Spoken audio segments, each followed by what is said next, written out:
میں ہوں governor house Sindh میں آج عمران خان صاحب کے مولا جٹ اور اپنے کامران ٹسوری صاحب کے ساتھ بیٹھا ہوں. کتنے سر سچی بتائیے گا پیسے دیے تھے گورنر لگنے کے لیے؟ کس کی سفارش تھی؟ اس ملک میں ہر ایک شخص کسی نہ کسی سفارش پر آتا ہے. میں اس میں آپ سے جھوٹ یا غلط بیانی نہیں کروں گا. چند سال پہلے آپ کو سینیٹر بنوانا تھا ایم کیو ایم نے، بلکہ فاروق ستار صاحب نے. اس پر جھگڑا ہوتا ہے، ایم کیو ایم ٹوٹ جاتی ہے، فاروق ستار صاحب کو پارٹی ہیڈ ہٹا دیا جاتا ہے، پارٹی چھوڑ دیتے ہیں وہ. پھر کیا چند سال بعد ایسی گیدڑ سنگھی آئی کہ ساری ایم کیو ایم آپ کے پیچھے کھڑی ہو گئی اور آپ گورنر لگ گئے. 30-35 سال ایم کیو ایم نے راج کیا کراچی پر، اور ایم کیو ایم نے کراچی کو دیا کیا؟ پتے، تاوان، بوری بند لاشیں، قتل و غارت. ابھی بھی کراچی میں نامعلوم افراد کا قبرستان ہے. بحیثیت ایم کیو ایم آج بھی رات کو نیند آ جاتی ہے آپ کو؟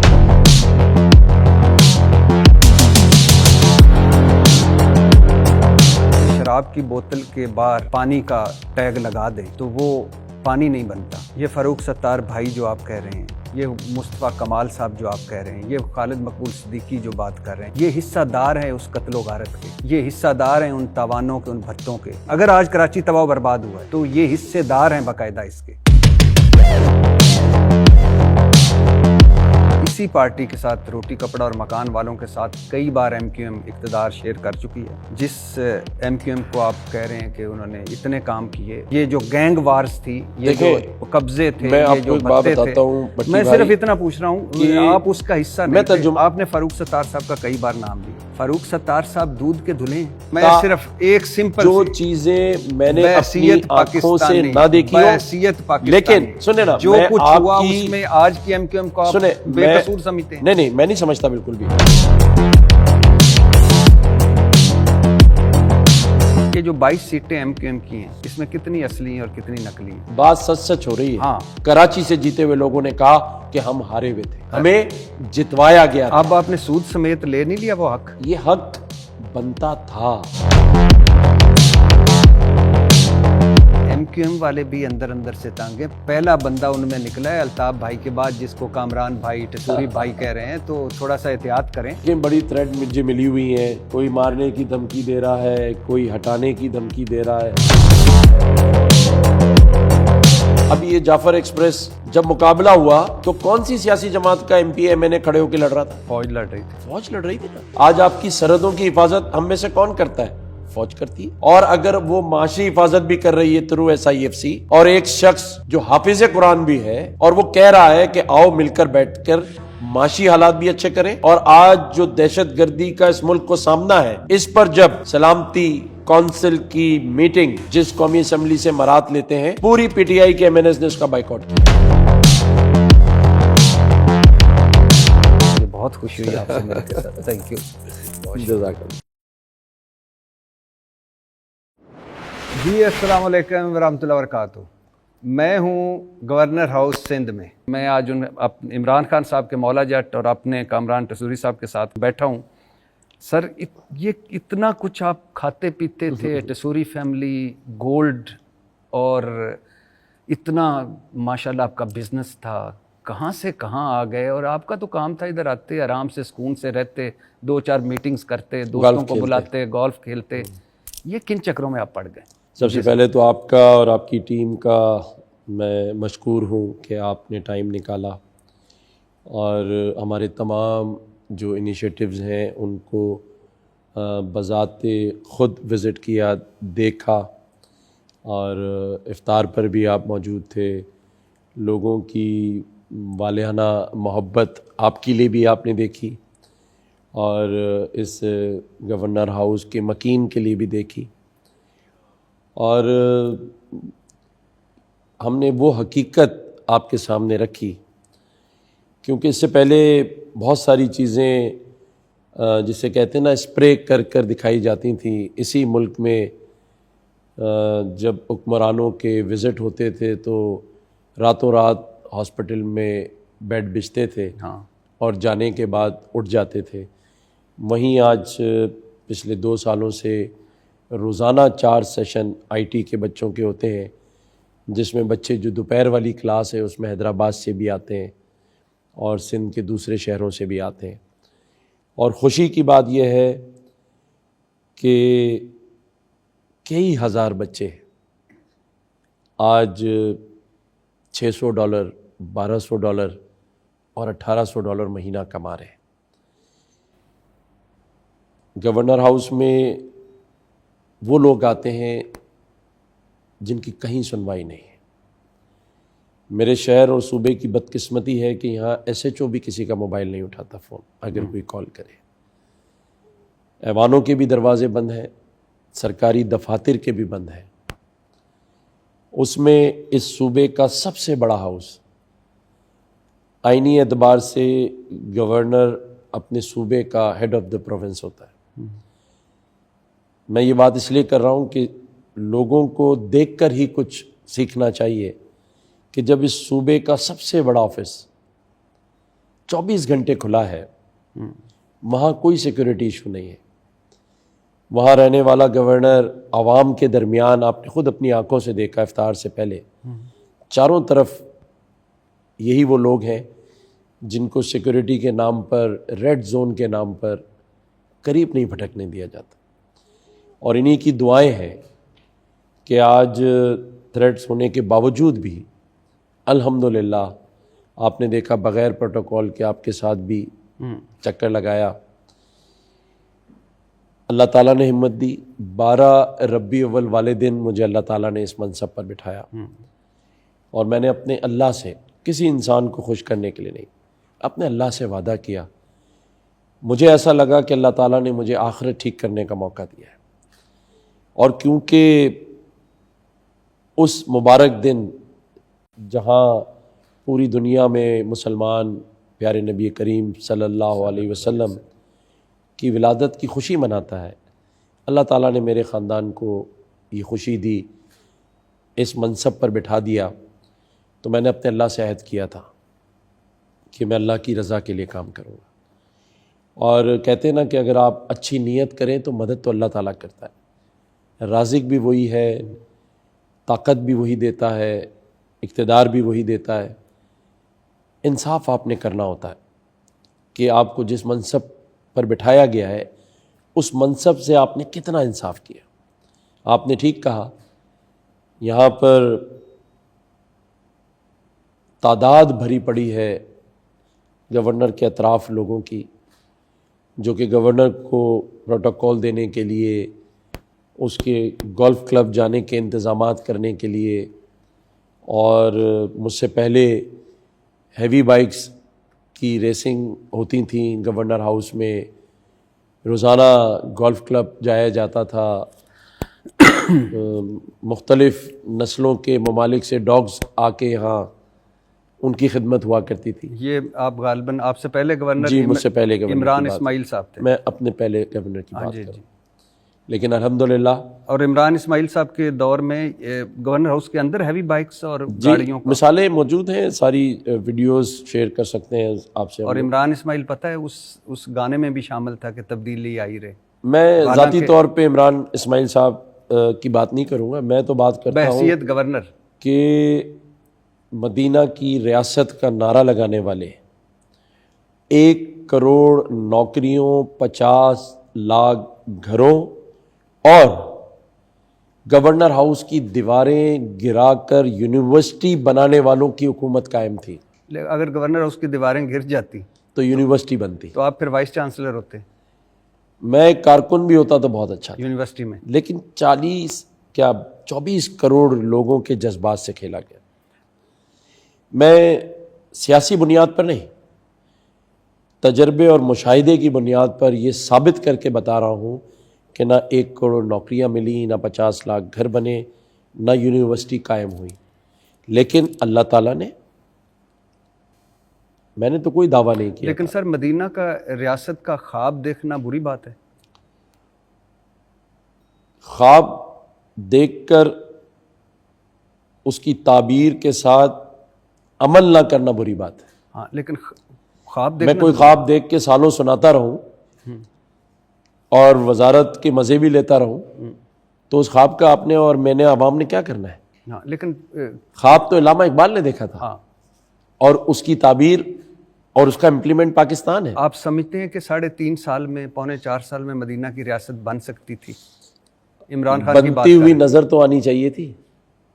اگر 4 سال میں گورنر ہاؤس میں عوام کا داخلہ ممنوع تھا اور دیواریں مضبوط ہو گئیں اور گولف کھیلا جا رہا تھا، کتے لڑائے جا رہے تھے اور ریسیں لگائی جا رہی تھی، تو پھر مدینہ کی ریاست کس طرف جا رہی تھی؟ وہ تو خیر عمران اسماعیل تو پہلے حلے میں ہی میں چھوڑ تو گئے۔ عمران اسماعیل کی بات ہی نہیں نہیں، کرتا، میں مدینہ کی سر دیکھیں کیپٹن سر میں بات نہیں، میں آگے اپنی نہیں بات ختم کروں۔ ہاں۔ کیپٹن اگر کسی بھی ٹیم کا صرف اپنی ذات کے درمیان رہے اور اس کی ٹیم کے باقی 10 کھلاڑی اس طرح کے کام کر رہے ہوں تو یا تو ٹیم توڑ دینی چاہیے تھی یا کیپٹن شپ سے ریزائن کرنا۔ میں ایگری کرتا ہوں آپ سے بہت ساری باتوں سے، لیکن آپ سے پہلے عمران اسماعیل یہاں گورنر تھے، اور میں نے بھی جب میں ادھر گورنر ہاؤس میں آیا تو میں نے سنا، میں نے پوچھا کہ کیا ہے، انہوں نے کہا جی ہیوی بائکس کی ریسیں ہوتی تھیں، جو انٹیک گاڑیاں یہاں آتی تھیں، کچھ ڈاگس نمائش ہوتی تھی، گولف کھیلا جاتا تھا، پارٹیاں ہوتی تھیں، اور خیر سے عمران اسماعیل پہلے حلے میں ہی چھوڑ گئے جب مشکل وقت آیا عمران خان اور پارٹی پہ۔ لیکن میں صرف ایک سوال میرا یہ ہے، میں آنا تو دوسری طرف چاہ رہا تھا کہ کیا مدینہ کی ریاست کا خواب دیکھنا جرم ہے؟ نمبر 1۔ نمبر 2، آپ اپنی تقریر میں کہتے ہیں کہ 1 کروڑ نوکریاں نہیں ملیں، باقی 50 لاکھ گھر نہیں بنے، خواہ ٹائم کم تھا یا حالات کیسے تھے یا ٹیم اچھی نہیں تھی، لیکن 3 مرتبہ بھٹو خاندان کی پیپلز پارٹی اقتدار میں آئی، 3 مرتبہ مسلم لیگ نون آئی، 2 مرتبہ یہ اکٹھے بھی آ چکے ہیں، اور قرض اتارو ملک سنوارو، قرض نہ اترا، ملک کو ایشین ٹائیگر بنائیں گے، نہ ہوا نواز شریف صاحب کا نعرہ۔ پیپلز پارٹی کا صرف روٹی کپڑا اور مکان، آج جس سندھ کے آپ گورنر ہیں اس سندھ میں بھی روٹی کپڑا اور مکان نہیں ہے۔ تو جو 35 سال میں نعرے تھے ان کو بھی ساتھ شامل کر لیا کریں جب آپ تقریر کرتے ہیں، 1 کروڑ نوکریاں اور 50 لاکھ گھروں کے ساتھ۔ دیکھیں کس نے کیا کیا اور عمران خان نے کیا کیا، نہ تو میں ان تمام پارٹیوں کا ترجمان ہوں، میں صرف وہ چیزیں آپ سے شیئر کر سکتا ہوں جب میں اس منصب پر بیٹھا، اور جیسے آپ نے بات کی کہ ٹائم تھوڑا تھا، تو بننے کے 3 مہینے بعد مجھے عوامی گورنر کا لقب عوام نے دیا، صرف 3 مہینے، اور 5.6 ملین لوگ اس گورنر ہاؤس میں آ گئے 1.5 سے پونے 2 سال کے درمیان، 56 لاکھ لوگ، 70 لاکھ لوگ ہمارے کمپلین پورٹ پہ رجسٹرڈ ہوئے واٹس ایپ پہ۔ کہتے ہیں نا کہ اگر جب عمارت کھڑی کی جا رہی ہوتی ہے، چاہے 100 منزل کی آپ عمارت بنائیں، لیکن سب سے پہلے بنیاد دیکھی جاتی ہے۔ جب بنیاد ہی آپ نے کاغذوں پہ رکھی ہو تو 100 منزل کا خواب دکھائیں یا 1000 منزل کا، وہ پھر دعویٰ ہی رہ جاتا ہے۔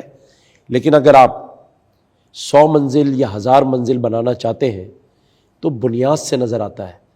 آپ کے سامنے اس گورنر ہاؤس کی بنیاد کا بیانیہ آپ نے پیش کیا اپنے انٹرو میں، اسے بنیاد کہتے ہیں۔ ان کے 4.5 سال دور کا بیانیہ بتا دیں، 7 چیف سیکرٹری پنجاب کے چینج ہونا، 3 فائنینس منسٹر چینج ہونا، 6 فائنینس سیکرٹری چینج ہونا، اور پنجاب کے وزیر اعلیٰ کو آخری دم تک بوزدار صاحب کو بنائے رکھنا، یہ بنیاد تھی ان کی۔ مجھے ذاتی حیثیت میں عمران خان صاحب سے کوئی گلہ نہیں ہے، عمران خان کو ہیرو اس پاکستان نے بنایا، وہ پاکستانی ٹیم کے، کرکٹ ٹیم کے فخر تھے، اس پر کس کو اعتراض ہے؟ مجھ سمیت کسی کو نہیں ہے۔ اعتراض وہاں شروع ہوتا ہے آ کے جب آپ سیاست میں آ کر مدینہ کی ریاست کی بات کر میرا اختلاف صرف ان سے 3 چیزوں پر ہے بخدا، اس کے علاوہ نہ مجھے میری ان کی ذات پہ اعتراض ہے، ان کے مقبول ترین ہونے پہ اعتراض کسی پر نہیں ہے، سوائے 3 چیزوں کے کہ میرے ملک کی عوام سے 1 کروڑ نوکریوں کا وعدہ کیا گیا، گورنر ہاؤس کھل جائے گا، یونیورسٹی بن جائے گی، 50 لاکھ گھر اور مدینہ کی ریاست.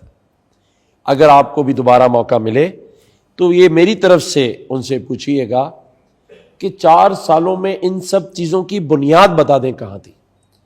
مجھے کہیں سے بنیاد بتا دیں, میں ہر بات ماننے کے لیے تیار. سر میں پھر جب میں نے سوال کیا 5 دفعہ حکومتیں بھگتانے والوں کا, آپ نے کہا میں ان کا ترجمان نہیں. میں ان کا بھی نہیں ہوں. تو آپ یہ تو آپ کا سوال, لیکن آپ اور آج آپ نے عوام کو اتنے بڑے جمع غفیر میں ہے, جب ارشاد بھٹی عوام سے عمران خان کو سلام کرنے کا کہتا ہے, ایک آدمی نے سلام نہیں کیا. نہیں, کچھ نہیں کیا, نہیں, کچھ نہیں. آپ کے بار بار کہنے پر بھی ہاتھ ایسے آ رہا تھا جسے آپ زبردستی کہہ رہے تھے آ رہا ہے, لیکن نہیں آیا. نہیں آ رہا تھا. آپ زیادہ ریکارڈنگ نکال کے دیکھ لیں, زیادہ آپ کا سنگل آدمی نے نہیں جواب دیا. نہیں یہ نہیں کیا تھا. میں جو دیکھیں, میں سچ بات کرتا ہوں. اچھا لیکن میں کیوں کہہ رہا ہوں کہ دیکھیں, میں تو ابھی بھی آپ سے کہوں گا کہ ہمیں نہ عمران خان کو ڈسکس کرنا چاہیے, نہیں اب آپ نے نہ باقیوں کو. اب آپ نے میں تو چاہتا ہوں تھوڑا سا ڈسکس کیا ہے, ہم سب مل کر نہیں, صرف میری ایک بات, اس صوبے, اس شہر اور اس پاکستان کو جو کہ آج مجموعی طور پر ایک دہشت گردی کا شکار ہے, مجموعی طور پر معاشی دہشت گردی کا شکار ہے, اور مجموعی طور پر معاشرتی دہشت گردی کا شکار ہو گیا ہے. معاشرتی کیوں؟ کیونکہ آج سوشل میڈیا پر دنیا میں واحد ملک ہے جو اپنے ہی ملک کو سوشل میڈیا کے ذریعے بدنام کر رہا ہے. بالکل ٹھیک, اپنے ہی ہاتھوں سے اپنی بنیادیں, اپنی سرحدوں کو کمزور کر رہا ہے. اس چیز کو سوچے سمجھے بغیر, اللہ نہ کرے جس دن یہ کمزور ہوا تو ہمارا حال بھی یوکرین جیسا ہوگا, ہمارا حال بھی عراق جیسا ہوگا, ہمارا حال بھی فلسطین اور لیبیا اور شام جیسا ہوگا. یہ ملک پاکستان لاکھوں قربانیوں کے بعد حاصل ہوا ہے. یہ بڑا پرانا سا لفظ ہے, بڑا گھسا پٹا ہو گیا ہے, سبھی یہ بات کرتے ہیں, لیکن حقیقت بھی یہی ہے.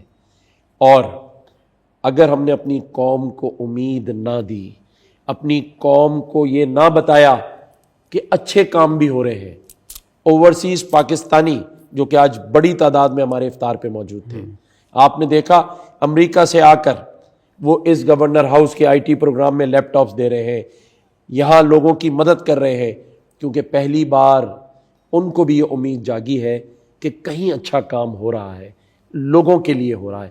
یہ میں چاہتا ہوں کہ آپ اور آپ کے ویورز یہ دیکھیں کہ مایوسی کی طرف نہ چلے جائے قوم. دیکھیں قومیں ٹوٹتی ہیں مایوسی سے. اگر قوم میں مایوسی ختم ہوگی, میرے اس شہر کا جو نوجوان ہے اگر وہ اپنے مستقبل سے مایوس ہو گیا, ان ماؤں کو ہم کیا جواب دیں گے جو 16 سال تک میاں بیوی اپنا پیٹ کاٹ کر اپنے بیٹے کو MBA اور گریجویشن کراتے ہیں, ماسٹرز کراتے ہیں. کیا اس لیے کراتے ہیں کہ جب ان کے مستقبل کا سوال سامنے آئے, ان کے معاش کا سوال آئے, تو وہ روزانہ ٹی وی پر بیٹھ کر 4 جماعتوں کی لڑائیاں دیکھیں, اور اس کے اینڈ کے بعد جب وہ باہر نکلیں تو سب بغل گیر ہو رہے ہوں, ایک دوسرے کے ساتھ کافی شاپ میں بیٹھ کے اسلام آباد میں گپے لگا رہے ہوں. یہ تاثر میں اپنی قوم کو دوں. ہاں, میں اس طرف آتا ہوں, لیکن میں کہہ رہا ہوں نا کہ مجھے ایک چیز وائنڈ اپ کر لیں. مجھے آپ سے گلہ کیا ہے؟ جی بتائیں. مجھے آپ سے گلہ یہ ہے, مجھے آپ کی نیت پہ شک نہیں. میں نے آج گورنر ہاؤس میں آ کے جو انٹرو دیا وہ یقیناً آپ نے نہیں کہا تھا کہ یہ دیں, خود دیکھا اور خود دیا, اور مجھے بڑی خوشی ہوئی کہ اور یہ تو آپ شاید نہ بتانا چاہیں, لیکن مجھے بڑی خوشی ہوئی کہ آپ نے گورنر بحیثیت گورنر اپنی 3 پراپرٹیز بیچی ہیں. اور بیچی کس لیے ہیں؟ کار خیر کے لیے. یعنی پہلا جب آپ کا رمضان تھا گورنر ہاؤس میں, وہ 14.5 کروڑ کا آپ نے پلاٹ بیچا, اور وہ آپ کی بیگم صاحبہ نے, اور ظاہر ہے گھر سے سپورٹ نہ ہو تو بندہ نہیں کر سکتا, تو وہ آپ نے کیا. لیکن مجھے اور آپ نے عمران خان کا جب انٹرویو سے پہلے کہا کہ میری نظر میں وہ ہیرو ہے, وہ مقبول ترین ہے, لیکن مجھے اس سے یہ گلے. عمران خان نے شوکت خانم بھی بنائے, عمران خان نے ورلڈ کپ بھی بنایا, عمران خان نے نمل یونیورسٹی بھی بنائی, پہچان ہے ہماری. لیکن مجھے دکھ اور تکلیف یہ ہے کہ جب آپ 1 کروڑ نوکریوں کی بات کرتے ہیں، جب آپ 50 لاکھ گھر کی بات کرتے ہیں، جب آپ ریاست مدینہ کی بات کرتے ہیں، اور بحیثیت پاکستانی آپ کو کرنی چاہیے، بحیثیت گورنر نہیں، پاکستانی آپ، لیکن جب آپ کے گورنر ہاؤس کے سامنے مجھے آتے ہوئے جو اس ایوان صدر ہے وہ ٹوٹا پھوٹا ملتا ہے، آپ کا ہم نے روشنیوں سے سجایا، آپ کا گورنر ہاؤس روشنیوں سے سجا ہوا ہے، سی ایم ہاؤس اندھیرے میں ڈوبا ہوا ہے، تو آپ کی ادھر آتے ہوئے کیوں کانپیں ٹانگ جاتی ہیں یہ 5 مرتبہ لوگوں کو، کہ ان کا بھی کہیں کہ کیوں نہیں ملے روٹی کپڑا اور مکان؟ آج آپ پلاٹ دے رہے ہیں، ان کیوں نہیں دے سکے؟ وہ سی ایم ہاؤس میں یہ محفلیں نہیں لگ سکتی؟ دیکھیں جہاں تک آپ نے بات کی کہ شاید میں کسی پر تنقید یا انگلی اٹھانے کی بات نہیں کر سکتا، تو میں تو اپنی جماعت کے لیے بھی کہہ سکتا ہوں کہ اس ایم کیو ایم کو بھی 30 سال ملے، انہوں نے بھی بہت کچھ کرنا چاہیے تھا جو نہیں کر سکے، کچھ کیا بھی۔ اگر آج پورے اس 30 سالہ دور میں دیکھیں تو یہ ایم کیو ایم پاکستان ہی کے دور میں کراچی میں انڈر پاس بن گئے یا بہت سارے روڈ بن گئے، لیکن جن باتوں کی طرف آپ اشارہ کر رہے ہیں، میں نے کئی تقریروں میں، مجھے آپ جیسے کئی دوستوں نے کہا آپ تو گورنر ہیں، ایسا لگتا ہے کوئی اپوزیشن لیڈر بات کر رہا ہے۔ آپ نے ابھی میری تقریر نہیں سنی جس میں نے حکمرانوں کے لیے کیا بات کی؟ اور میں تو آج 77 سال کے حکمرانوں کے لیے یہ لفظ کہتا ہوں، عوام کے لیے، کہ ایک عمر سے فریب سفر کھا رہے تھے ہم، ایک عمر سے فریب سفر کھا رہے تھے ہم، معلوم ہی نہیں کہ یہ حکمران کدھر لے جا رہے تھے ہمیں۔ اور وہ بھی سنایا دیجئے کہ وہ جو بارش سمندر پہ برس رہی تھی، یہ تو اس ملک کی میرٹ کے اوپر یہ ہے کہ فلک پہ ہی کوئی سازش ہو رہی ہے، فلک پہ ہی کوئی سازش ہو رہی ہے، اسی لیے سمندر پر ہی بارش ہو رہی ہے۔ واہ، نوازا جا رہا ہے نکموں کو اور نکالا جا رہا ہے کام کے لوگوں کو۔ واہ، تو یہ تو ہے، اسی 2 باتوں میں تو میں نے سارے حکمرانوں کی اچھا، لیکن میں آپ کی اگلی تقریر سنوں گا، اس میں آپ یقیناً شروع کریں گے کہ اس ملک میں روٹی کپڑا اور مکان بھی نہ بنا، ایشین ٹائیگر بھی نہ بنا، قرض بھی نہ اترا، اور کروڑ نوکریاں بھی نہ ملیں، 50 لاکھ گھر بھی نہ بنے ریاست مدینہ میں۔ اچھا، اب آئے کتنے سر سچی بتائیے گا پیسے دیے تھے گورنر لگنے کے لیے؟ دیکھیں، جو لوگ سفارش اور پیسے دے کر سیاست میں آتے ہیں اور کوئی عہدہ حاصل کرتے ہیں، وہ لوگوں کے دلوں میں گھر نہیں بنا سکتے۔ وہ سب سے پہلے آ کر اپنے خرچ کیے ہوئے پیسوں کی وصولی کرتے ہیں، سود سمیت۔ ویسے تو جس پارٹی نے مجھے گورنر نامزد کیا، اس کی صرف ایک مثال دے دیتا ہوں۔ اس نے ایک سینیٹر بنائی خالدہ ضیاء باجی کو، جو آج senator M Q M Pakistan کی۔ ان کو اسلام آباد اوتھ کے لیے جب جانا تھا تو آنے جانے کا ٹکٹ بھی پارٹی نے لے کر دیا، وہ افورڈ نہیں کر سکتے۔ ایم کیو ایم کی بات کریں، ایم کیو ایم کی بات کی۔ اور الحمدللہ رمضان کے مہینے میں بیٹھے اور آپ سے بات ہوئی تھی کہ سچ بات کی جائے گی۔ میں اللہ کو حاضر ناظر جان کر کہتا ہوں کہ گورنر بننے کے لیے میرا 1 روپیہ بھی خرچ نہیں۔ کس کی سفارش تھی؟ دیکھیں، اس ملک میں ہر ایک شخص کسی نہ کسی سفارش پر آتا ہے، میں اس میں آپ سے جھوٹ یا غلط بیانی نہیں کروں گا۔ میں نے ایم کیو ایم پاکستان کو اس وقت جوائن کیا جب سب اس کو چھوڑ کر جا رہے تھے۔ ڈاکٹر فاروق ستار بھائی کئی بار اس بات کا اظہار کر چکے ہیں۔ میں وہ ایم کیو ایم کا بندہ ہوں، جب اس کو جوائن کیا تو اس کے 8 آفیسز کھلوائے، 8 آفیسز، کئی 100 لوگوں کو جو کئی سالوں سے لاپتہ تھے لے کر آیا واپس، کئی 100 لوگوں کو ایم کیو ایم کو جوڑا اور ایک کیا۔ اور آپ خالد مقبول صدیقی بھائی کے ہاتھ میں قرآن شریف دے دیں آپ، کہ کیا ان کو میرے گورنر نامزد کرنے کے لیے کسی نے کہا تھا؟ یہ لوگوں کی پھیلائی ہوئی بات ہے کہ مجھے کسی بندے نے لگوا کے بٹھا دیا. جب میں دوبارہ ایم کیو میں شامل ہوا تو ایم کیو میں ایک کرائسس تھا, کیونکہ پی ڈی ایم میں ایگریمنٹ سائن ہوا تھا, 6 ملک کے اعلیٰ ترین لوگوں کی سائن تھی کہ گورنر ایم کیو ایم کو ملے گا. ایم کیو ایم نے نام بھیجا نسرین جلیل باجی کا. 5 نام بھیجے تھے. پہلے نسرین جلیل باجی کے لیے اوکے کیا, نہیں ہوا.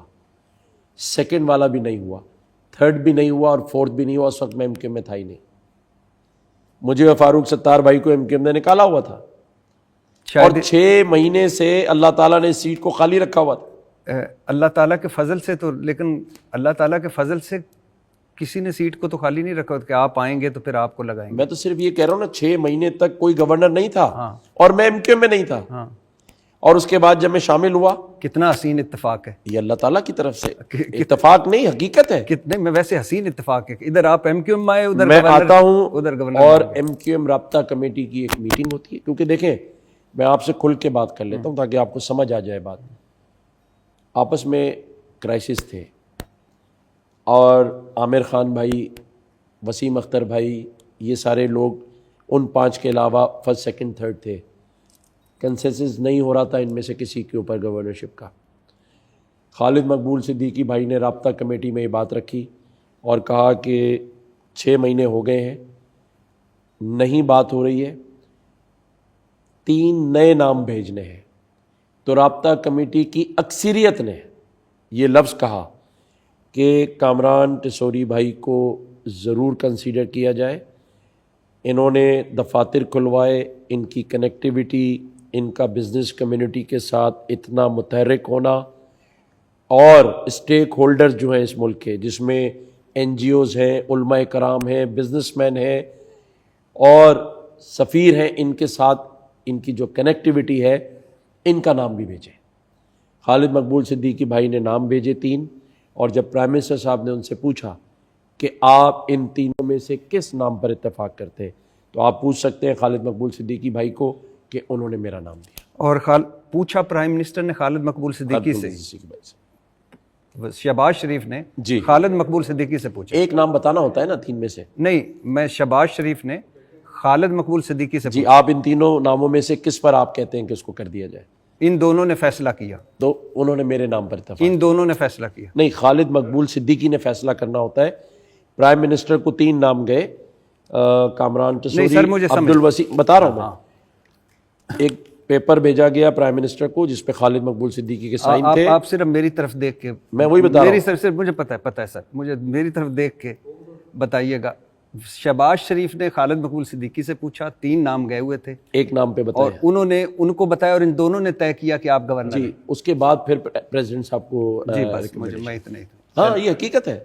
میں سر آپ کی بات مان لیتا ہوں, بڑا جمہوری پروسیس شروع ہوا, 3 نام گئے ایم کیو ایم کی طرف سے, اور وہ گئے ہمارے فارم 47 کے وزیر اعظم شہباز شریف صاحب کے پاس. نہیں, اس وقت پی ڈی ایم حکومت تھی, اس وقت تو بڑی جنون قومی اسمبلی, رجیم چینج کے بعد. ہاں, رجیم چینج, طریقے عدم اعتماد کے بعد سارے پارلیمنٹ نے ووٹ کیا, عمران خان صاحب مائنس ہو گئے. جی جی, 4 ووٹوں پہ تو بنے ہوئے تھے, وہ 4 ادھر آ گئے تو وہ وزیر اعظم آئے. جی جی, اچھا, وہی. اگر آپ کہتے ہیں اس وقت والے بھی فارم 47 تھے تو مجھے اعتراض نہیں. نہیں, اس وقت والے تو میرے خیال سے ان کو RTS والے کہتے تھے. تو اس وقت, یعنی میں تو آج کی بات کر رہا تھا نا, یہ آج کے فارم 47 والے جو پہلے وزیر اعظم شہباز شریف تھے. آپ کہتے ہیں خالد مقبول, تو پھر میں نے تو RTS کہا ہے, آپ بھی کہہ دیں کہ فارم 47 کا. اس پر بحث کر سکتے ہیں. میں نے RTS پہ بحث نہیں کیا, حالانکہ میں بھی کر سکتا تھا. RTS پہ بھی بحث کر سکتے ہیں. ہاں, تو اچھا چلو خیر آگے چلتے ہیں. تو اس وقت یعنی 3 نام گئے. جی, ادھر سے شہباز شریف صاحب نے اوکے کیا. جی, پھر صدر صاحب کو چلا گیا. کیا جمہوری پروسیس تھا. چلو ٹھیک ہے سر. لیکن چند سال پہلے ایک وقت تھا, آپ کو سینیٹر بنوانا تھا ایم کیو ایم نے, بلکہ فاروق ستار صاحب نے. اس پر جھگڑا ہوتا ہے, ایم کیو ایم ٹوٹ جاتی ہے. فاروق ستار صاحب کو پارٹی ہیڈ, جو ہیڈ ہیں وہ ان کو ہٹا دیا جاتا ہے, پارٹی چھوڑ دیتے ہیں, وہ پارٹی ٹوٹ جاتی ہے.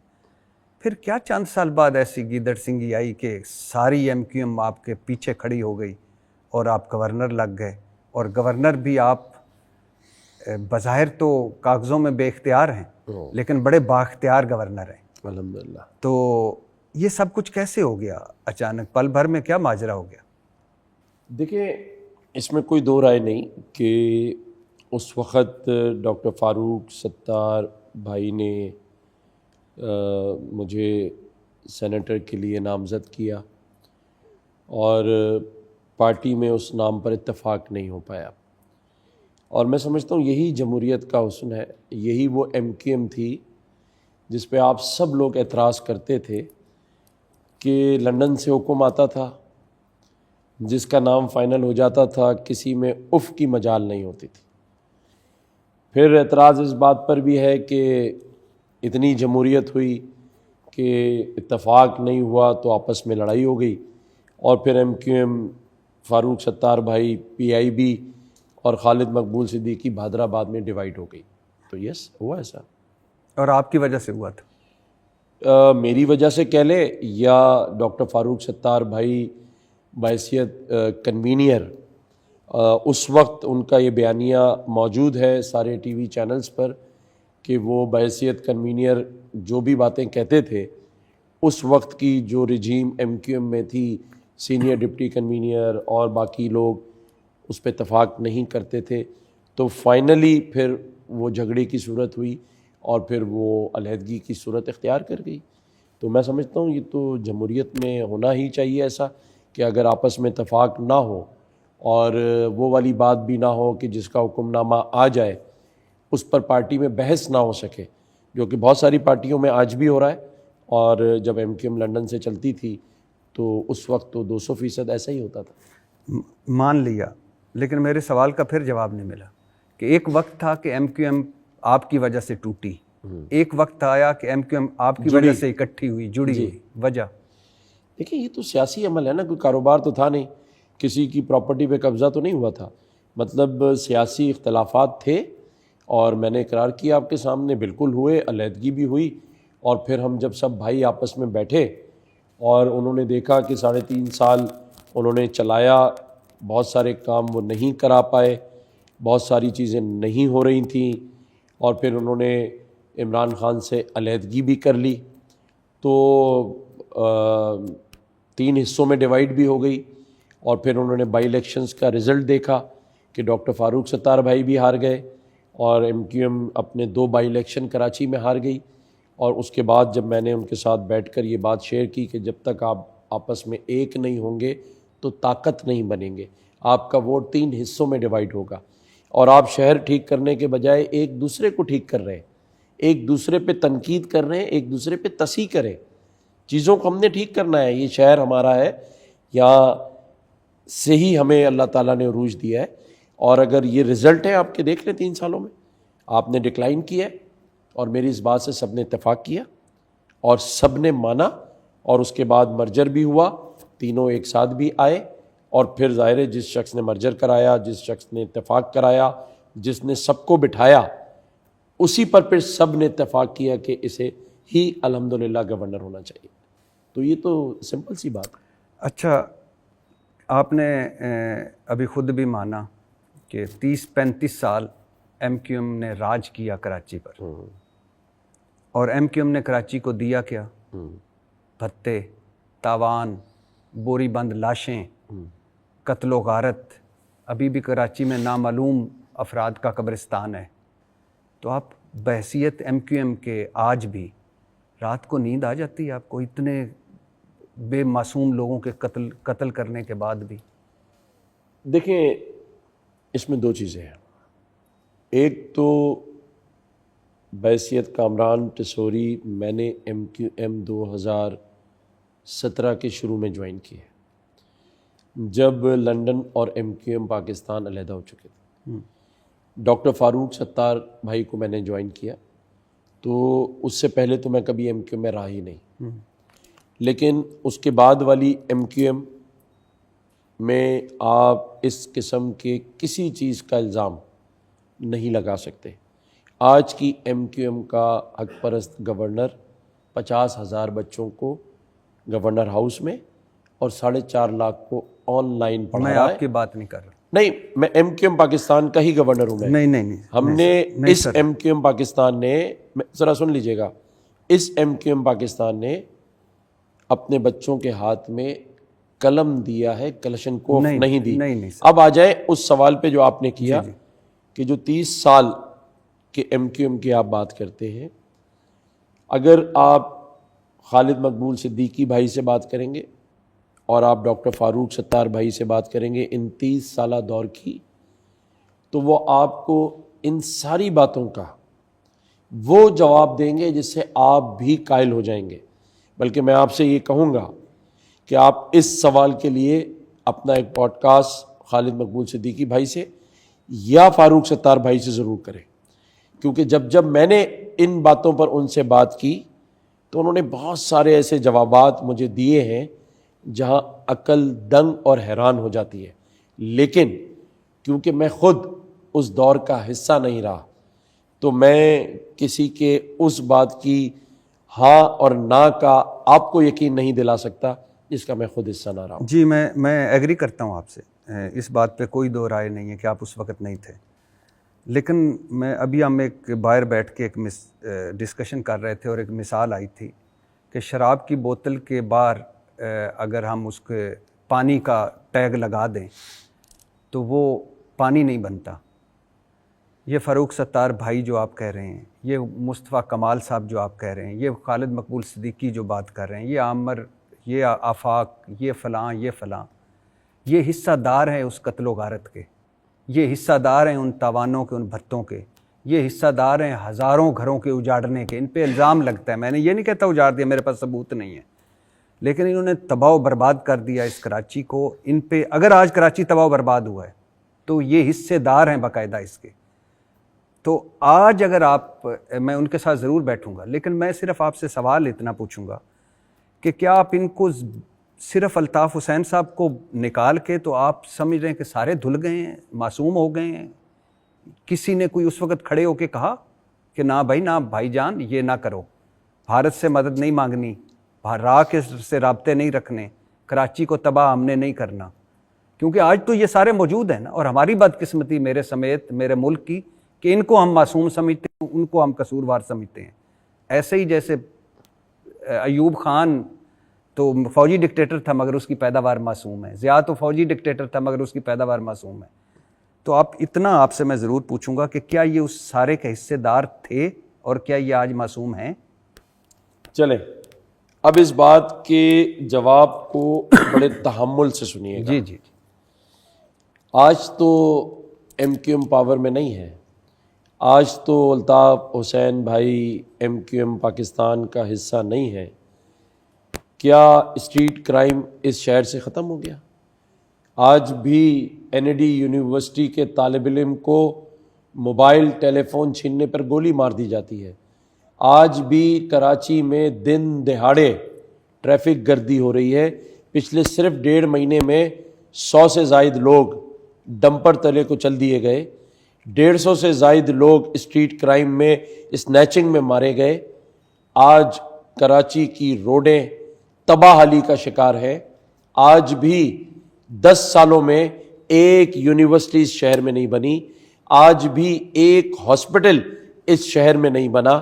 16 سال سے حکومت ہے ہمارے دوستوں کی، کراچی کا میئر ان کا میئر ہے. آج کوئی ایک مثال تو دیں مجھے کہ 30 سالہ ایم کیو ایم دور ختم ہونے کے بعد بلدیاتی نظام اور حکومت سندھ جن کے پاس ہے انہوں نے اس شہر کے لیے کیا کیا. ایک سب بات. دوسری بات، جیسے میں نے کہا کہ میں نہیں تھا اس عمل میں، لیکن آپ تاریخ نکلوا کے دیکھیں، اسی ایم کیو ایم پاکستان نے اس شہر کو سب سے ینگسٹ میئر کراچی دیا جس کا نام ڈاکٹر فاروق ستار ہے. اسی کے دور میں لیاری تک پانی کی لائنیں گئیں، اسی کے دور میں کشمیر کالونی کو لیز دی گئی، اسی کے دور میں کراچی کے اندر جتنے کام ہوئے اس کی 1000 مثالیں اس شہر کے لوگ دیتے ہیں. اس کے بعد اسی ایم کیو ایم پاکستان نے مصطفیٰ کمال کو میئر بنایا. آج کراچی کے سارے انڈر پاسز کراچی کے تمام روڈز، کراچی کے تمام ہاسپٹلز اور آکسبے تک بابا بھٹ کے علاقے میں جو کہ 115 سال سے آبادی موجود ہے، صرف اسی دور میں پانی کی لائن گئی، اس کے بعد کبھی کوئی کام نہیں ہوا۔ کراچی میں ایم کیو ایم کے دور میں اس طرح کی لوٹ مار نہیں تھی جو آج اس شہر میں ہو رہی ہے۔ ایسی 100 مثالیں ہیں۔ میں پھر بار بار کہتا ہوں کہ جن باتوں پر آپ اشارہ کر رہے ہیں میں ان کی وکالت نہیں کروں گا، نہ میں ان کی ترجمانی کر رہا ہوں، لیکن یہی ایم کیو ایم پاکستان ہے جس نے ایک مڈل کلاس اور لوئر مڈل کلاس کے بندوں کو ایوانوں میں پہنچایا۔ یہی ایم کیو ایم پاکستان ہے۔ آج پاکستان کی تمام سیاسی جماعتیں بیٹھ کر اقرار کرتی ہیں کہ یہ واحد ایم کیو ایم پاکستان ہے جس میں پیسے لے کر ایم پی اے، ایم این اے، سینیٹرز اور وزیر نہیں بنتے، مڈل کلاس کے لوگوں کو لا کر ایوانوں میں ڈالا ہے۔ غلطیاں سبھی سے ہوئی ہیں، سبھی لوگوں نے اس ملک کے ساتھ زیادتیاں کی ہیں، میں کسی کی ترجمانی نہیں کروں گا۔ جن باتوں کا آپ نے ذکر کیا، روٹی کپڑا مکان کے نام پر ووٹ مانگا، کسی نے نیا پاکستان کے نام پر ووٹ مانگا، کسی نے قرضہ اتارنے کے نام پر ووٹ مانگا، سبھی نے غلطیاں کوتاہیاں کی ہیں، ان میں ایم کیو ایم پاکستان بھی شامل ہے۔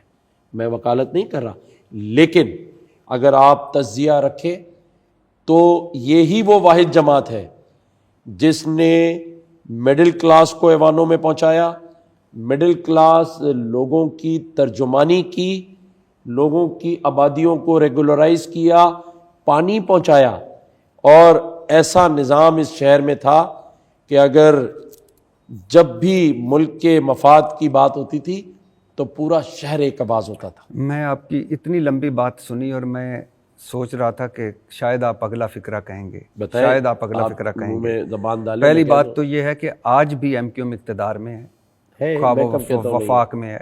دوسری بات تو یہ ہے کہ اسی پارٹی کے ساتھ روٹی کپڑا اور مکان والوں کے ساتھ کئی بار ایم کیو ایم اقتدار شیئر کر چکی ہے۔ تیسری بات یہ ہے کہ جس ایم کیو ایم کو آپ کہہ رہے ہیں کہ انہوں نے اتنے کام کیے، ان کے میں جو کام گنوا چکا ہوں، جو انہوں نے اس ملک کا، اس شہر کا کلچر تباہ کرنے میں، یہ جو گینگ وارز تھی، یہ جو قبضے تھے، یہ جو بھتے تھے، میں صرف اتنا پوچھ رہا ہوں کہ آپ اس کا حصہ نہیں، میں ترجمانی نہیں کر رہا، میں صرف ایک بات آپ سے کہوں گا، میں صرف کہ آپ نے فاروق ستار صاحب کا کئی بار نام لیا۔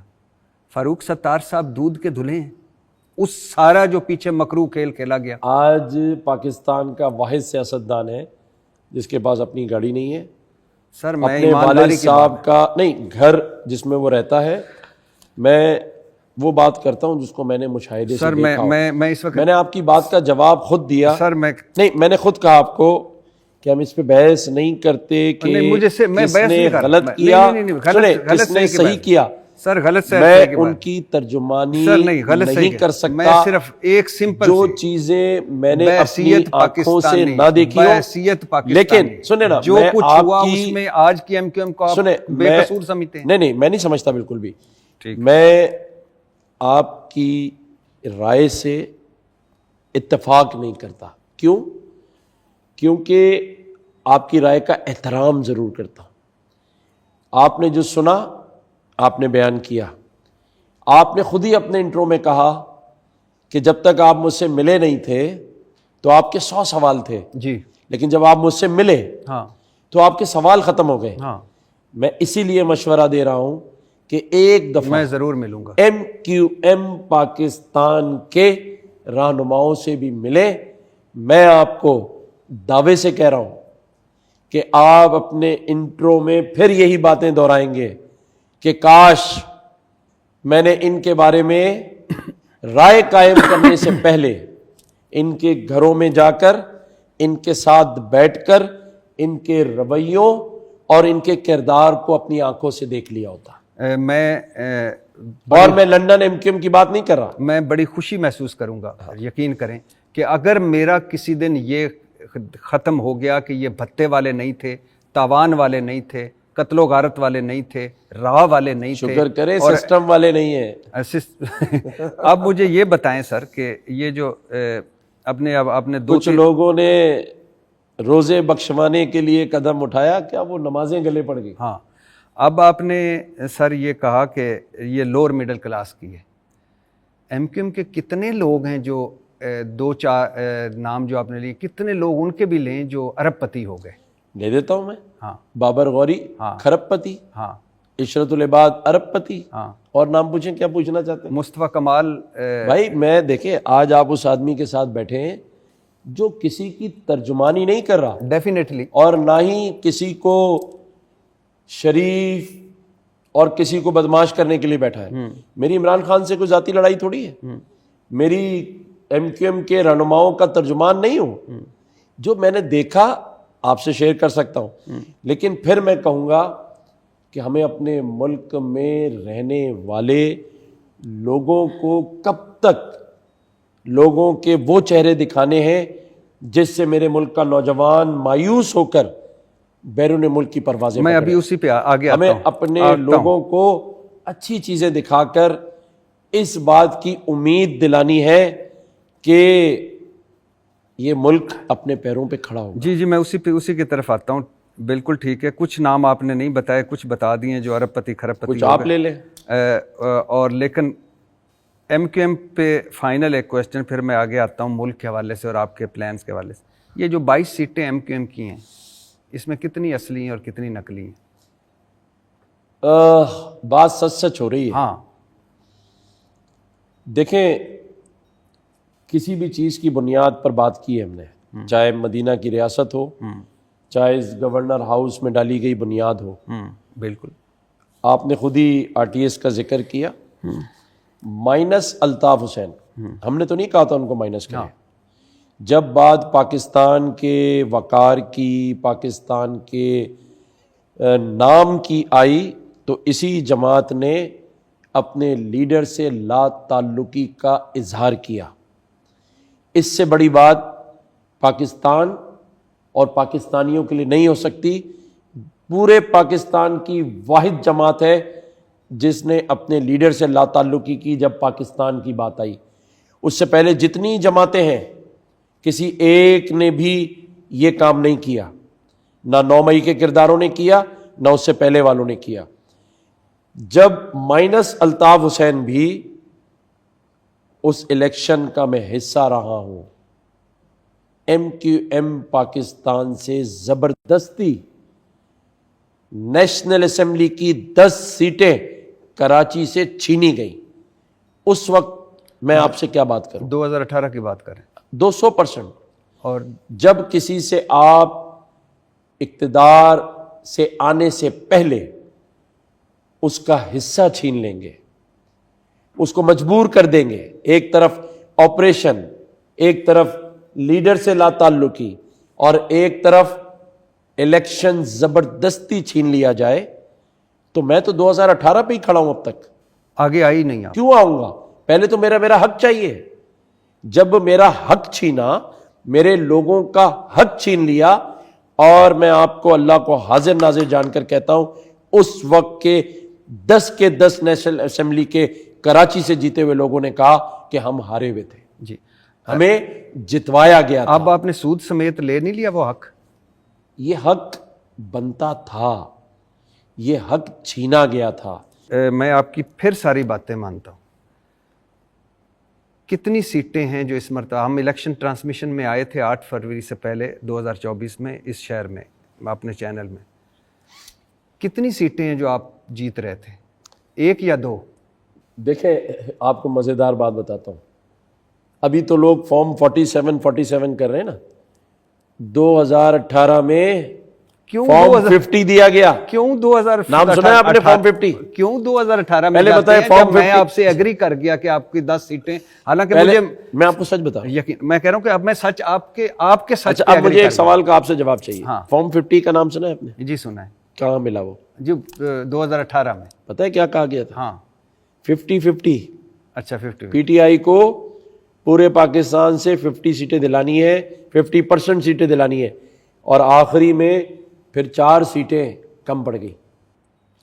پھر 4 سیٹیں بھی زبردستی دلا کر 4 سیٹوں والا وزیر اعظم بنایا گیا. اچھا مزے کی بات یہ ہے کہ دوسری طرف بھی کہانی یہی ہے کہ جب ادھر بلہ چھن گیا, پارٹی توڑوا دی گئی, عمران خان کو نااہل کر کے جیل میں ڈال دیا گیا، ان کے کارکنوں سے کاغذات نامزدگی چھینے گئے، پھاڑے گئے، وہ ریٹرننگ افسر تک نہیں پہنچ پائے تھے۔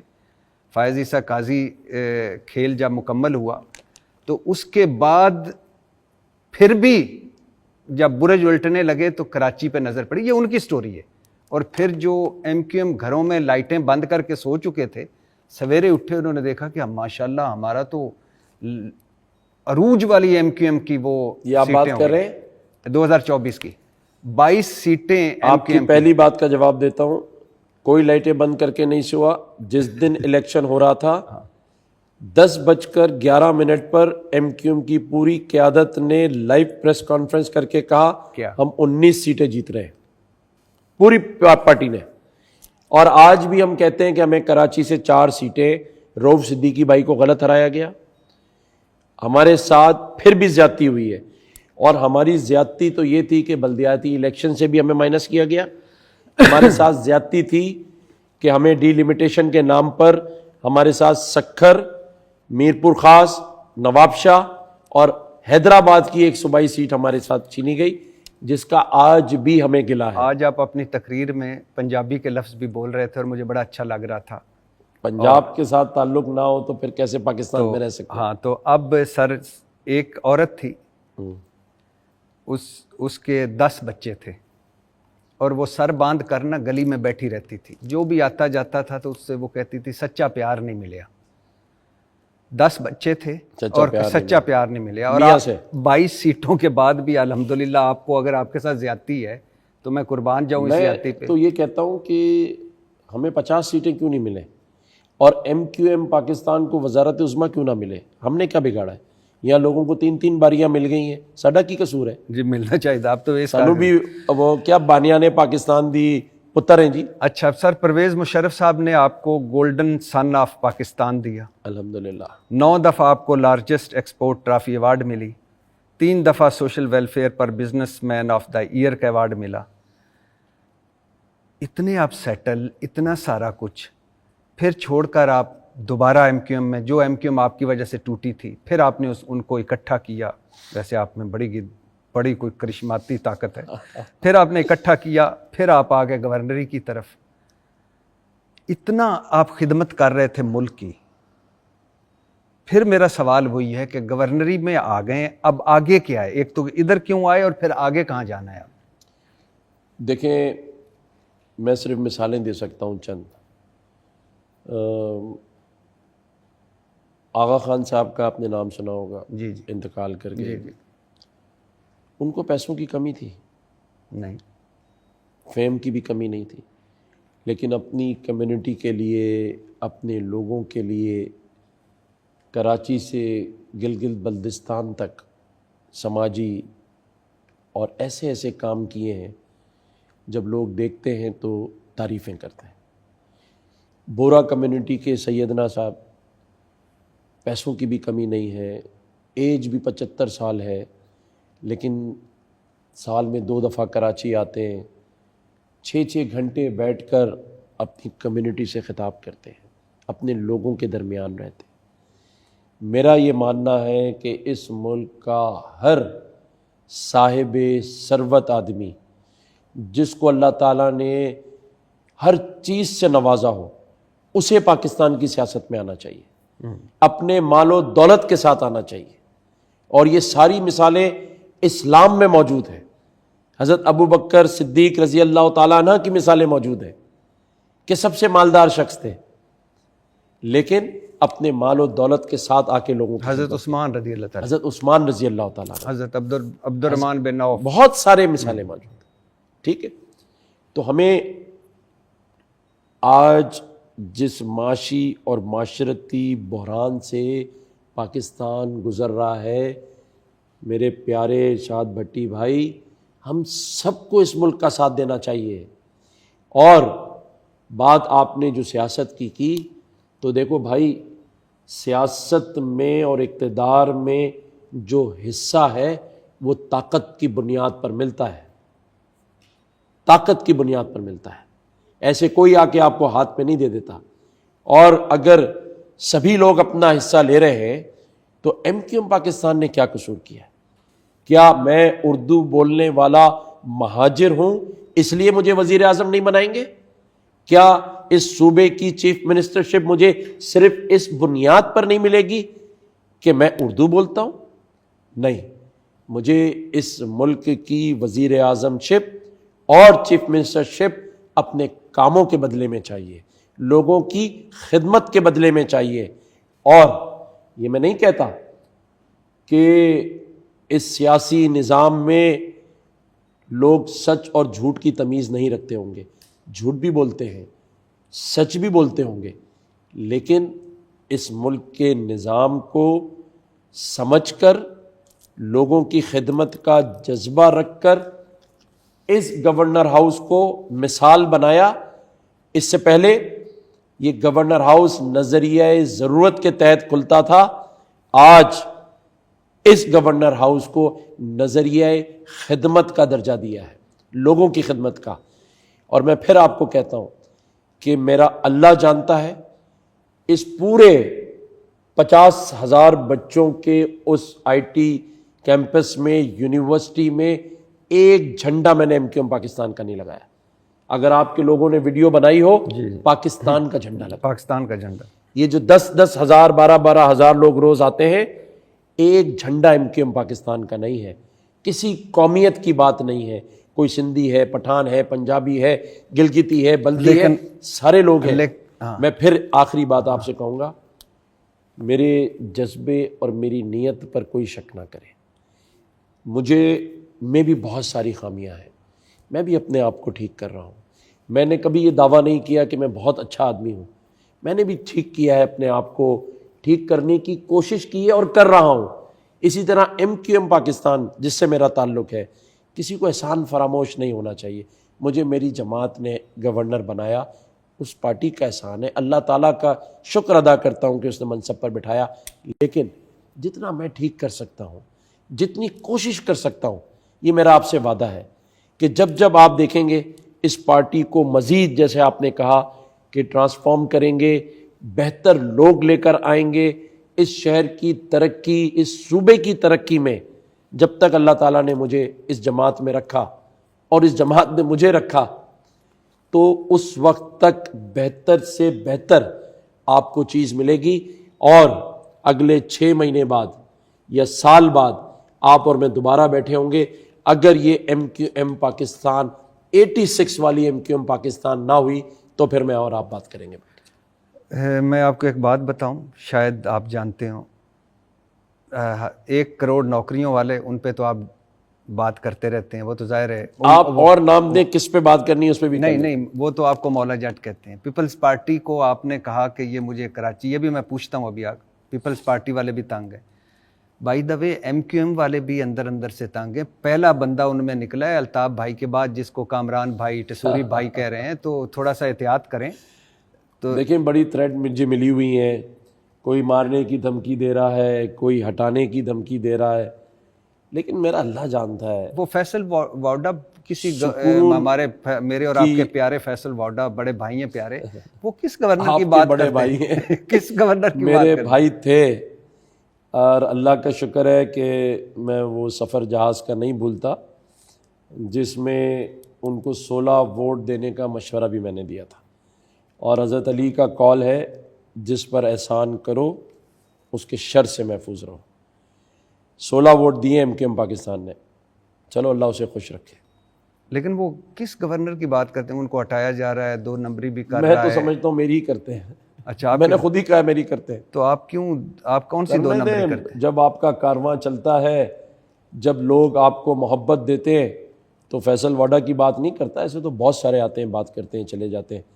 جب تک میرے اللہ تعالیٰ نے مجھے اس منصب پر بٹھائے رکھا، بھٹی بھائی میرا آپ سے وعدہ ہے، لوگوں کی خدمت ہوتی رہے گی۔ 100 الزام لگا لیں، 1000 الزام لگائیں، میری صحت پر، میری ذات پر کوئی فرق نہیں پڑتا۔ مان لیا، مجھے پتا ہے، لیکن کیوں؟ ان کو کیا وجہ ہے کہ وہ ہر ڈے بقول آپ؟ اللہ خوش رکھے اسے، دعا دے سکتا ہوں نا، ہاں تو دے دی۔ آپ نے کہا کہ مجھے کراچی کتنے دنوں کے لیے دے دیں تو ٹھیک کر دوں گا؟ میرے پچھلے 3 سالوں میں 3 باتیں میں نے کی ہیں۔ کراچی پولیس چیف کو میرے انڈر کر دیں 1 ہفتے کے لیے. کراچی میں اگر کوئی بڑا واقعہ ہو گیا, آپ کے سامنے کہہ رہا ہوں, میں ریزائن کر دوں گا. واٹر بورڈ میرے انڈر میں دے دیں, اگر گھر گھر پانی نہ آئے میں ریزائن کر دوں گا. اور کیا چاہیے بولے؟ تیسری چیز, اس شہر کے روڈ راستے بنانے کا اختیار دے دیں.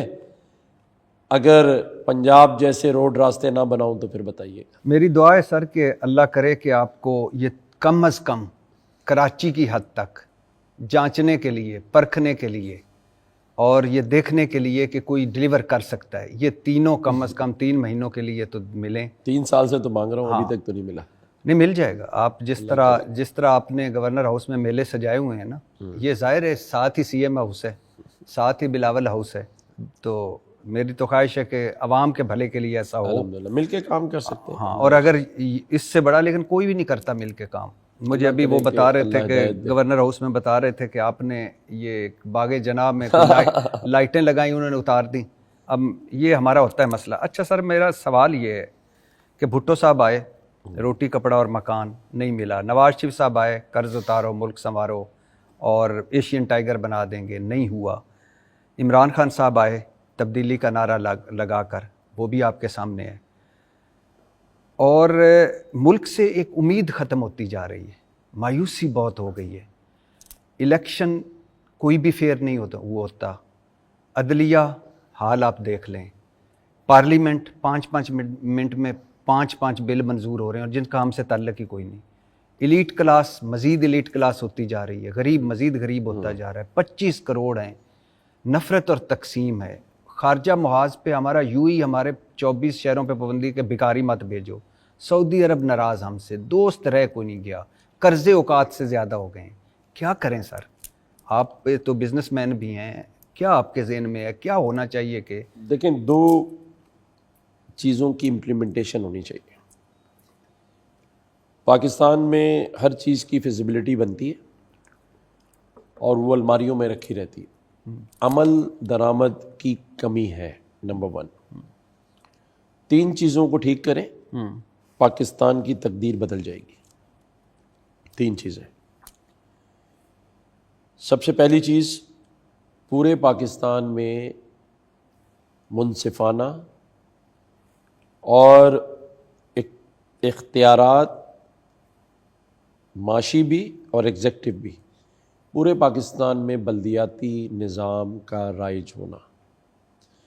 یہ 150 لوگ سندھ نہیں چلا سکتے, ایم پی ایز جو ہیں.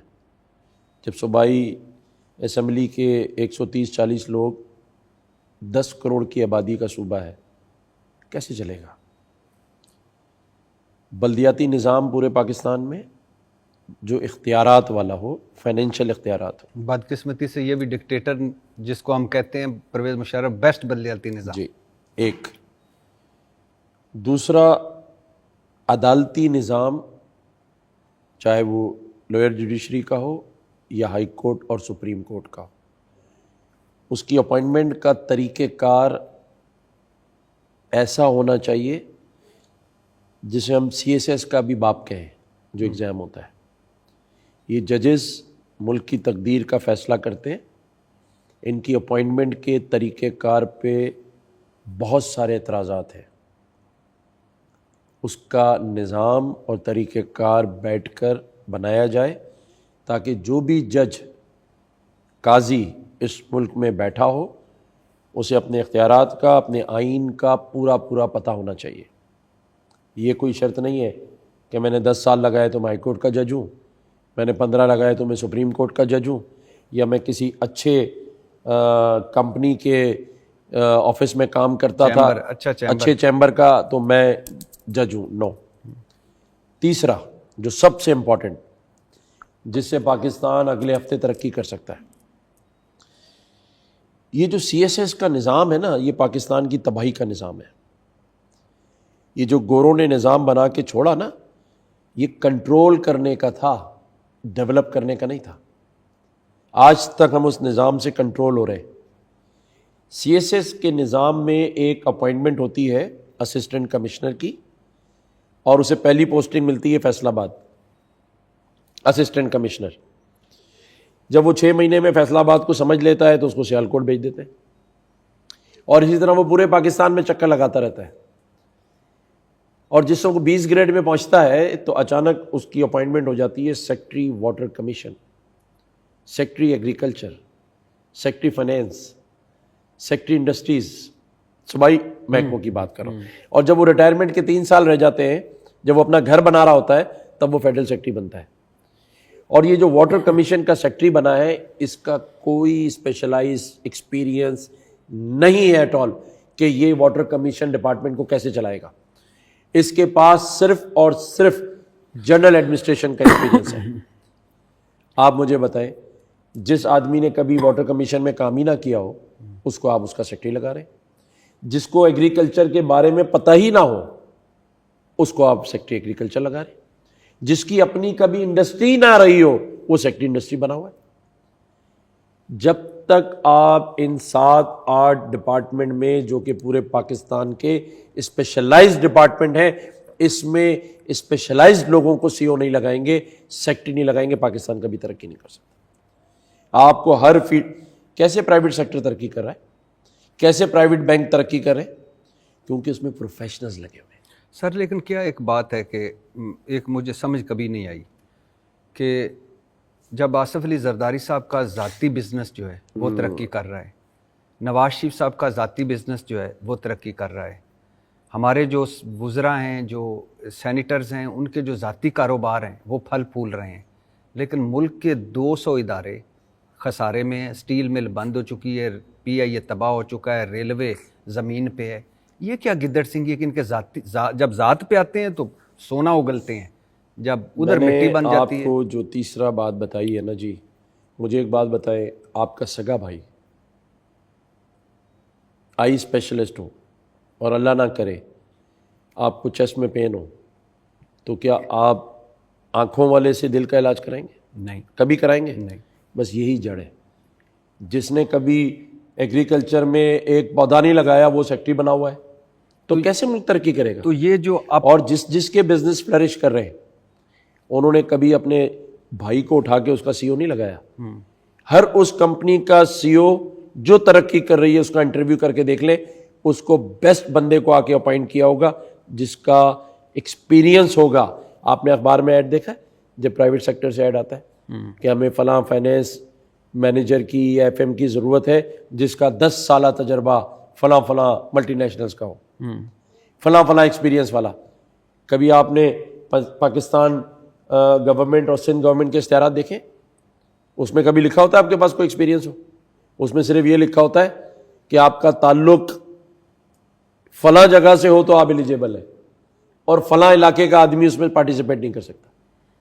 لیکن وہی لوگ جب اپنے بزنس پہ آتے ہیں تو وہ پروفیشنل رکھ لیتے ہیں. تو جب وہی لوگ اقتدار میں آتے ہیں، یہ 3 چیزوں کی خامی ہے نا اس ملک میں. میں نے تو آپ کو تو بڑی بلدیاتی نظام، جوڈیشری کا نظام اور اسپیشلائز لوگوں کا اسپیشلائز پوسٹوں پر آنا. سر وہ تو ٹھیک ہے، لیکن اس سے بڑی خرابی تو پھر ان میں ہے نا جو یہ تینوں نہیں صحیح کر رہے، کرنی چاہیے یا کرنے نہیں دے رہے. کرنی چاہیے. آج آپ کو پتہ ہے میرے گورنر ہاؤس کے اندر ایجوکیشن کا سی او علیحدہ ہے اور والنٹیئر آدمی ہے جس کے 150 اسکول ہیں یہاں، وہ میرا گورنر ہاؤس کا سی او ہے ذیشان لویا. میرے پاس ڈاکٹر کیسر جو ساؤتھ سٹی کے اسپیشلسٹ ہیں، وہ میرے ہیلتھ کے سی او ہیں یہاں پہ. میرے پاس آئی ٹی کا سی او ہے. میرے پاس ہر ڈپارٹمنٹ کا جو پرائیویٹ سیکٹر کے بیسٹ لوگ ہیں وہ والنٹیئرلی میرے سی او ہیں یہاں پہ. تب جا کے یہ گورنر ہاؤس کا سسٹم اور نظام اس لیے بہتر ہے کہ پروفیشنل لوگوں کو میں نے یہاں لا کر اپنی ٹیم کے ساتھ بٹھا دیا ہے. یہی میری سکسیس کا راز ہے. تو یہ شہباز شریف صاحب کو یہ کلیہ کیوں سمجھ نہیں آتا؟ آصف علی زرداری صاحب کو، مراد علی شاہ صاحب کو، مریم نواز صاحبہ کو، سرفراز بگٹی کو، یا باقی گورنرز کو، ان کو کیوں نہیں یہ سمجھ آتا، یا کرتے کیوں نہیں وہ؟ دیکھیں، میرے پاس پاکستان کی پہلی گورنر سمٹ کانفرنس میں نے رکھی جس میں 5 گورنر آئے تھے، اور میں نے ان پرانے گورنرز کو بھی بلایا. سندھ کے ہی ایک گورنر تھے زبیر صاحب جو کہ نون لیگ سے جن کا تعلق تھا. انہوں نے جو کامنٹس دیے ہیں وہ میں آپ کو بھی بھیج دیتا ہوں یہاں میڈیا کے سامنے. انہوں نے کہا آج میں سوچتا ہوں کہ یہ کام میں نے کیوں نہیں کیا جو ٹسوری صاحب نے کی. اور انہوں نے کہا جہاں 26ویں آئینی ترمیم میں بہت ساری چیزوں کے لیے 5 سال مدت رکھی گئی ہے، میں کہتا ہوں بائی نیم ٹسوری صاحب کو 10 سال کے لیے کر دیا جائے. یہ زبیر صاحب کے الفاظ ہیں. تو میں نے تو اپنے سارے گورنرز بھائیوں کو بلا کے آئی ٹی کی مارکی میں وزٹ کرایا. پچھلے دنوں چیئرمین سینٹ آئے تھے، ان کو وزٹ کرایا. وزیر داخلہ محسن نقوی صاحب کو وزٹ کرایا. میں نے اس ملک کے فائنینس منسٹر کو لے جا کے وزٹ کرایا. آئی ٹی منسٹر صاحبہ کو لے گیا. جو میرے پاس اس ملک میں ایمبیسڈر آتا ہے، چائنیز ہو، یو کے کی ہائی کمشنر جو اسلام آباد میں بیٹھی ہیں، انہوں نے آگے گھنٹی بجائی، ان کو میں لے گیا.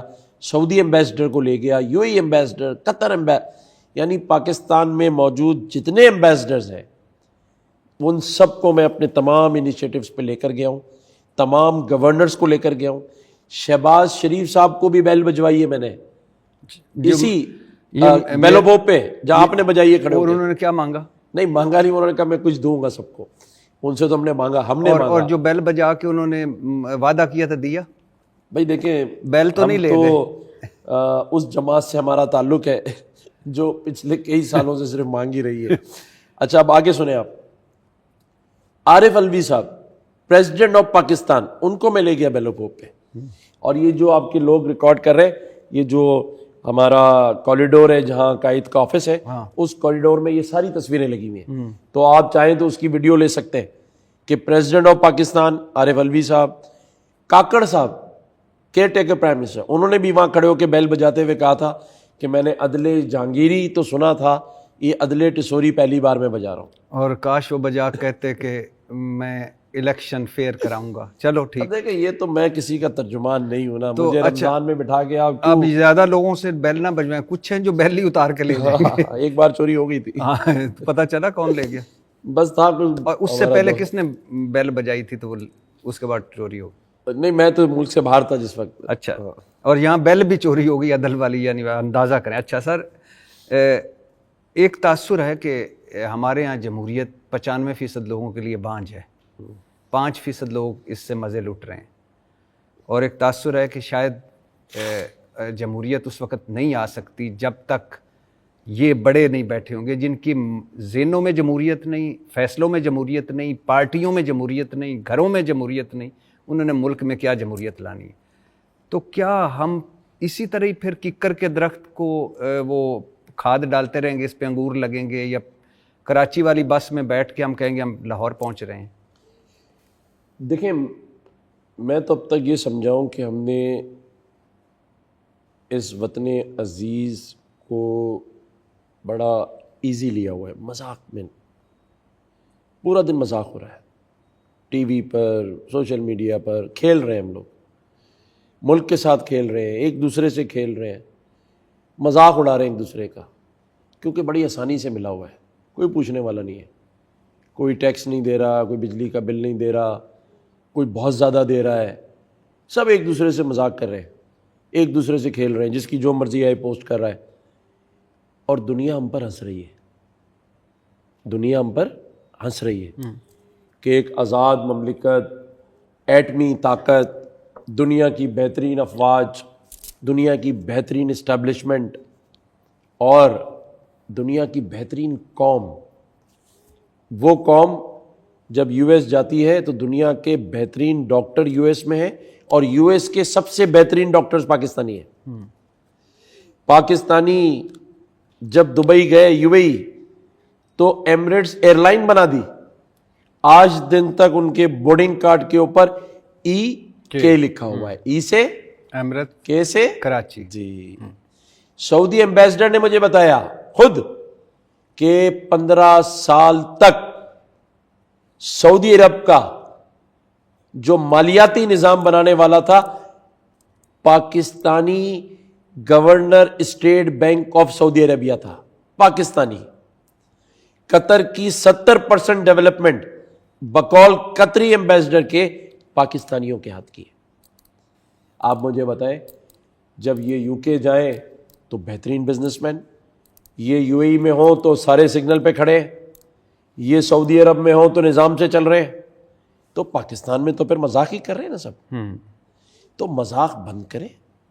یہ ڈرامہ جمہوریت کا، فوج پر الزام، آپ مجھے بتائیں ابھی یہ جعفر ایکسپریس بولان بلوچستان جب مقابلہ ہوا تو کون سی سیاسی جماعت کا ایم پی ایم این اے کھڑے ہو کے لڑ رہا تھا؟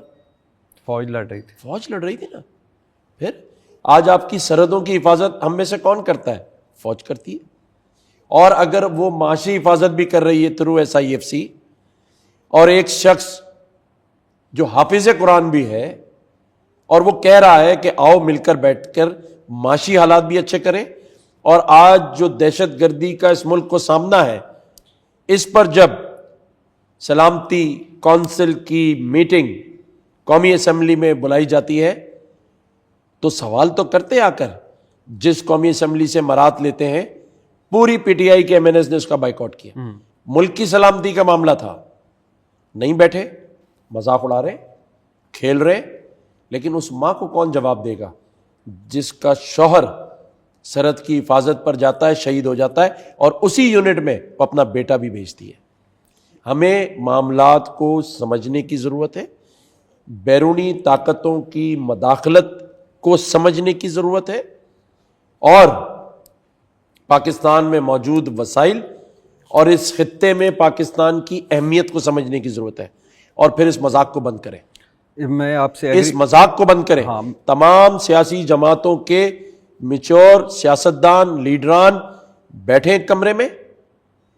میں تو بہت آج کا ہوں نا، 60 سال سے سیاست کر رہے ہیں پاکستان میں لوگ، لیکن بخدا مجھے لگتا ہے سب مذاق کر رہے ہیں پاکستان کے ساتھ، اور اس مذاق کو بند ہونا چاہیے. ان سوشل میڈیا کے جو کارکنان ہیں ان کو بھی سمجھنا ہے کہ پوری دنیا کے اندر یہ واحد ملک ہے جو اپنے ہی سوشل میڈیا پر اپنے ہی ملک کے لوگوں کا مذاق اڑا رہا ہے.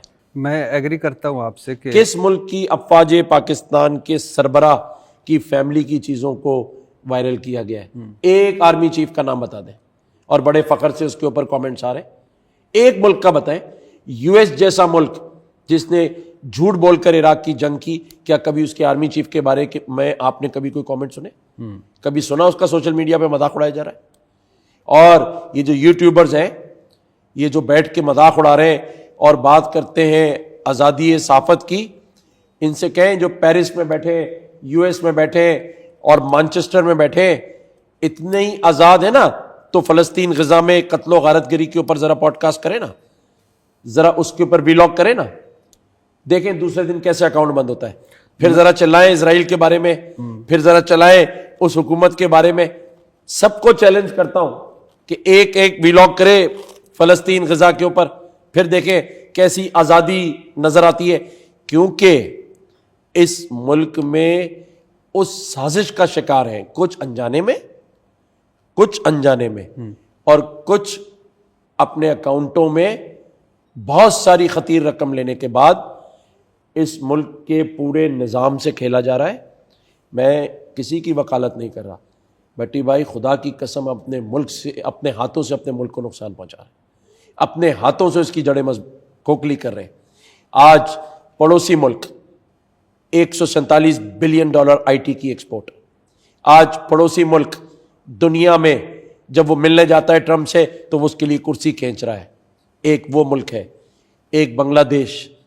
آج وہ ملک جو کل تک ہمارے سامنے امداد مانگتے تھے، آج سب اپنے پیروں پہ کھڑے ہو گئے.